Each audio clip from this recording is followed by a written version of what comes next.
Hello बच्चों। तो उम्मीद करता हूं आप बहुत अच्छे होंगे और आप अपनी पढ़ाई कर रहे होंगे। आज हमारा 7वां दिन है, 7th डे है 100 डे स्टडी प्लान का। और आज आपको कितना मजा आ चुका होगा अब तक, ये तो आप ही जानते होंगे, है ना। कितना सारा सिलेबस आपने फिनिश कर लिया। मैथ्स में आपने 2 चैप्टर्स फिनिश कर लिए। और अगर ऑल ओवर साइंस देखा जाए तो 2 चैप्टर आपने केमिस्ट्री के फिनिश कर लिए, 1 चैप्टर बायो का, और आज आप सेकेंड चैप्टर स्टार्ट कर देंगे फिजिक्स का। यानी कि 4 चैप्टर आपने साइंस में फिनिश कर दिए ऑल ओवर। अब आप सोच रहे हैं सिर्फ और सिर्फ 6 दिन में, आज 7वां दिन है। आप समझ सकते हैं आप कितना आगे बढ़ रहे हैं। तो मजा आ रहा है ना आपको? बिल्कुल आना चाहिए। तो पेन पेपर फटाफट से उठा लो और लिखना शुरू करो। आज का टारगेट बहुत कम दिया है मैंने, ठीक है ना। तो करो। सबसे पहले बात करते हैं maths chapter number 3, pair of linear equation in 2 variables.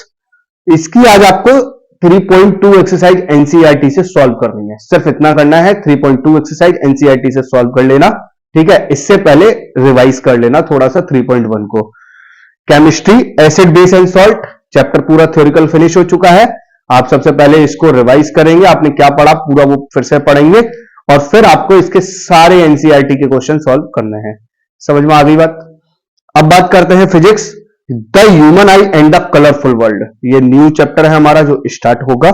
इसमें आज आपको इंट्रोडक्शन कवर करना है, द ह्यूमन आई कवर करना है, और फिर defect of vision and there correction.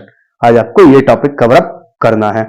लेकिन जब आप चैप्टर 2 कवर करने जाएं उससे पहले चैप्टर 1 एक बार फिजिक्स में अच्छे से पढ़ लेना, ठीक है ना। हो जाएगा। आज आप जब भी कुछ पढ़ने जाएं तो उससे पहले आप रिवीजन कर लेना, और ये जो काम है आपका बहुत ही इजीली हो जाएगा। तो जब आप ये काम कर लें और आपको और ज्यादा पढ़ने का मन करे तो प्लीज पहले जो पढ़ चुके हो उसको रिवाइज करना। अगर उसको रिवाइज नहीं किया तो सब कुछ चौपट हो जाएगा, सब कुछ बर्बाद हो जाएगा। इसलिए जो आपने पहले पढ़ लिया है उसका रिवीजन मेरे बच्चों बहुत जरूरी है। जब तक उसका रिवीजन नहीं करोगे कुछ नहीं होगा। रिवीजन कैसे करना है? एक बार पढ़ के देखो, 2 बार कम से कम, और 1 बार लिखना जरूर है आपको कि आपने क्या क्या पढ़ा, क्या क्या आपको याद हुआ। लिखना मोस्ट इंपॉर्टेंट है, जो कि हमारे बच्चे नहीं करते हैं। वहीं पर आप लोग मार्क्स खा जाते हैं, वहीं पर बोर्ड एग्जाम में आप अच्छे से लिख नहीं पाते और मार्क्स आपके कट जाते हैं। तो राइटिंग प्रैक्टिस बहुत इंपॉर्टेंट है। आप राइटिंग प्रैक्टिस कीजिएगा। आपको लिखना है, 1 बार नहीं 10 बार लिख के देखो, बार बार लिख के देखो, वही एक अच्छा रिवीजन कहलाता है। समझ में आ रही है ना बात? और जब आप ये थोड़ा कर लें तो आप थोड़ा सोशल साइंस भी पढ़ लेना, उधर भी अपना लिख लेना, देख लेना कैसे क्या कवर अप कर सकते हो। तो बात समझ में आ गई। आज 19 सितंबर है, मजे लो जिंदगी के। बारिश हो रही है और आधे से ज्यादा लोगों की तो छुट्टियां ही होंगी, क्योंकि हर एक जिले के हर एक डिस्ट्रिक्ट के डीएम ने छुट्टी कर दी है, तो आपकी भी छुट्टी होगी। मजे लो घर बैठ के और पढ़ाई करो। पढ़ाई करना में बड़ा मजा आता है, इससे अच्छा कुछ भी नहीं है।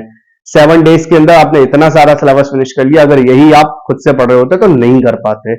समझ गए ना? चलिए, ज्यादा टाइम वेस्ट नहीं करूंगा आपका। उम्मीद करता हूं आपको चीजें समझ में आ गई होंगी। तो अब हम मिलते हैं आपसे अगले वीडियो में। तब तक के लिए हमारी आपकी नमस्कार।